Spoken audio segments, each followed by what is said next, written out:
बिस्मिल्लाहिर्रहमानिर्रहीम, अस्सलाम वालेकुम। Welcome back to my channel. आज मैं बनाऊंगी लौकी चिकन।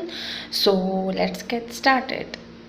अच्छा, सबसे पहले तो मैंने ऑयल लिया है और उसमें मैंने एक बड़ा जो है ना वो प्याज जो है वो कट करके डाल दिया है। प्याज को थोड़ा सा ब्राउन किया है, तो उसके बाद मैंने जो चिकन क्यूब्स में कट किया था ना वो डाल दिया इसमें। और अब मैं इसे अच्छा सा मिक्स करूँगी। ये मैंने बोनलेस चिकन नहीं लिया था, बोन्स वाला था, मैंने छोटा छोटा कट किया था।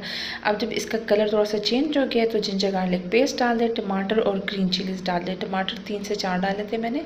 और उसके बाद मसालों में मैंने लाल मिर्च, हल्दी, ज़ीरा, ब्लैक पेपर और सॉल्ट डाला है बस। और उसके बाद ये जो लौकी थी ये फ्रीज्ड थी तो मैंने ये डाल दिया और इसको थोड़ा सा मैंने भुना है। और उसके बाद मैंने तकरीबन 3-4 मिनट का प्रेशर दिया है इसको। और हमारा लौकी चिकन बिल्कुल तैयार है सर्व करने के लिए। आई होप आप सबको पसंद आया होगा।